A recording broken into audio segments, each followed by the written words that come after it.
Hey, how you doing?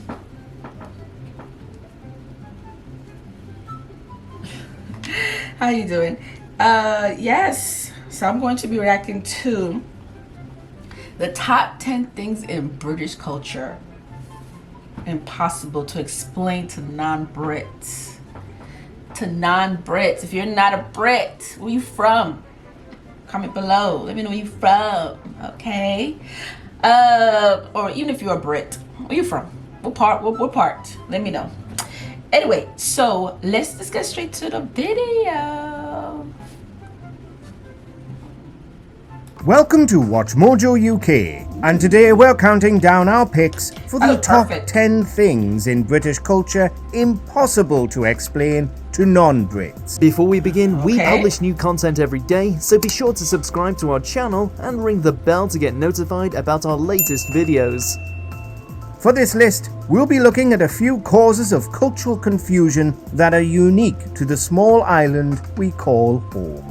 What do you find weird about the UK? Let us know in the comments. Number 10. I don't know. Marmite. I heard about that.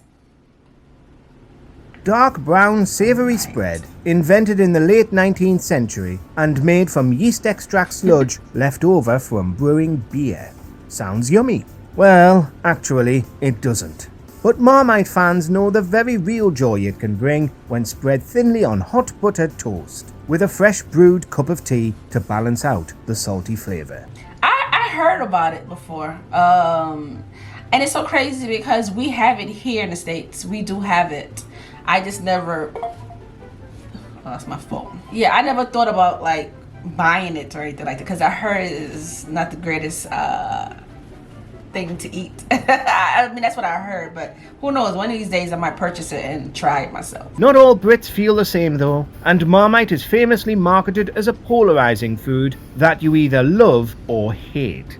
The proper stuff is only manufactured in the UK in the Burton-on-Trent Marmite factory. It's been there since 1902 and produces roughly 50 million jars in a year. No, Australia, Vegemite is not as good.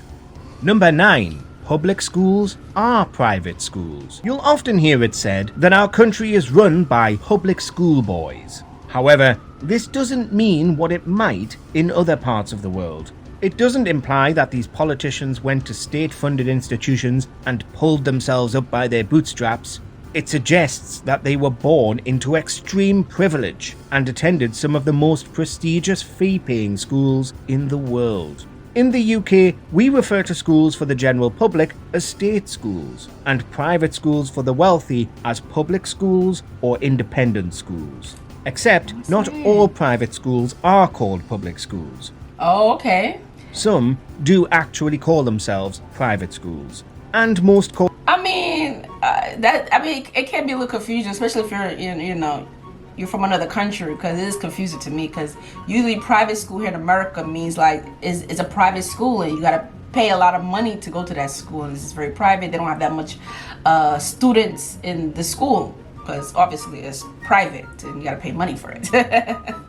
Wow. I mean, I used to go to private school, and when I went to private school, it was like only like 10 to 15 kids in the classroom. I didn't have that. It wasn't that much students in the classroom when I was going to school, and it was a very, very small school. And my grandmother had to pay a lot of money, lots of money. call themselves charities too, registered charities. Confused yet? No more than you should be. Right. Number 8. Insults are our love language. Terms of affection and endearment are different the world over. In the UK, you know that someone feels comfortable around you if they insult you to your face. Or they might just be rude. When you've lived here long enough, you'll learn to tell the difference. Sarcasm may be the lowest form of wit, but it's also a great tool for masking social awkwardness. It stops conversations becoming... Oh my God, that's my show.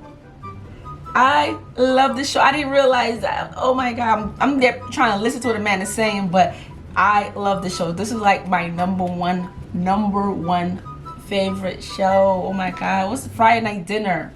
Becoming too serious and fends off the Brits' greatest fear, earnestness. I love The Father. We spend so much time being generally polite No one wants to put that wall up around their own friends and family. It doesn't mean we love each other any less, but where's the fun in life without some friendly teasing? Deadpan delivery required, of course. Number 7. Town names and their pronunciation. British place names are famously difficult for tourists to get their head around. Even native-born Brits will get tripped up at some point. The English language has a checkered history. You can blame most of the confusion on the Romans, Anglo-Saxons, and the Vikings. Also the French and the Celts. Being able to pronounce the name of Welsh village has even become something of a party piece. When you take pronunciation out of the equation, however, there are still a lot of place names that sound like somebody might be having you on. From Fatty Head to Scratchy Bottom, there are oddly named towns in every corner of the British Isles. Number 6. The variety of accents. Every country has its own differences in dialect and accent, even if it's difficult for an outsider to hear the nuance. But for such a small place, the UK does seem to have a disproportionate amount of variety. For a long time, a British accent was generally thought of as standard received pronunciation, but with the world opening up, regional accents are gradually becoming more familiar to foreign ears. A Glasgow accent is very different from a Newcastle accent, which is different from a Birmingham accent. People in the countryside don't sound the same as those in the town. Some people in Wales and Scotland even speak a whole different language. And nobody speaks like Dick Van Dyke. Bless him. Number 5. Hot and cold taps. There are a few questions that non-natives tend to have about British bathrooms. The no-plugs thing is clearly a health and safety issue. The carpets are about keeping warm, but separate taps for hot and cold, they're a bit more difficult to justify. We do have our reasons, they're just not really relevant anymore. Historically, cold water came from the mains and was safe to drink. Hot water was a later addition to UK households. When it did arrive, it was usually heated in a tank in the loft, therefore it wasn't as fresh. Modern bathrooms do sometimes have mixer taps, they've just not really caught on yet. Number 4. The tea obsession. No, Britain is not the only country to enjoy a nice cup of tea, but we are quite singular in the way we take it. It's possibly only the Irish who also understand this one. For the real tea drinker, you must understand this is not just a casual beverage. It is usually an addiction, begun in late childhood. A cup of tea can be a consolation, an offer of friendship, or a gauge of how long a visitor is going to stay. When a British person says tea, they do not mean chamomile or green or iced, they mean English breakfast. Usually with milk and often with sugar. And please, don't leave the tea bag in the cup. Tea Earl Grey hot. Number 3. Metric or imperial. The UK officially adopted the metric system in 1965. That's over 50 years ago.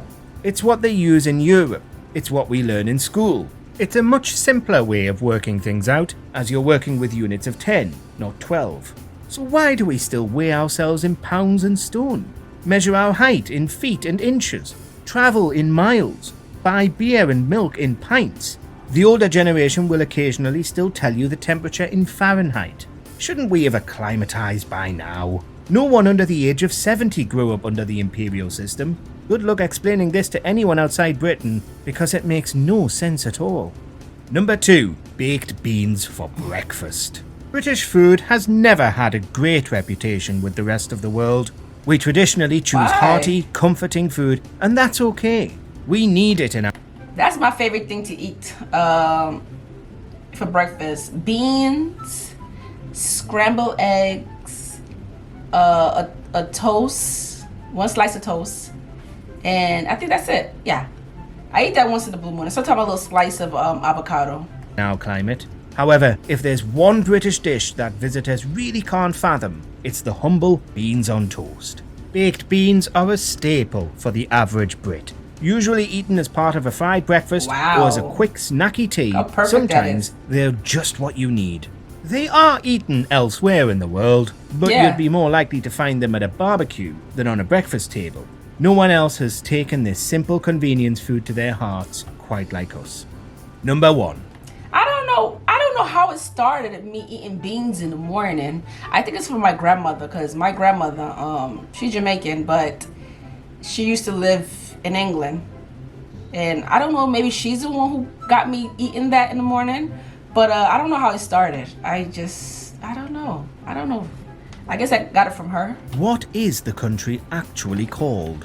The What? United Kingdom, Great Britain, the United British Kingdom. Isles. The So UK. which is it? Well, the British Isles is a geographical term. It describes a group of islands including Great Britain, the island of Ireland, the Isle of Man, the Scottish Isles, and the Scilly Isles. Great Britain is the biggest island in the group and is made up of England, Scotland, and Wales. The United Kingdom is a political union. Full name, the United Kingdom of Great Britain and Northern Ireland. It includes England, Scotland, Wales, and Northern Ireland. The red, white, and blue flag is the Union flag, or Union Jack, and is composed of flags from England, Scotland, and Northern Ireland, but not Wales. Got it? Okay. You agree? Oh man, you learn every day. Oh man. You learn every day. Every day you learning. That was very interesting. Wow. Okay.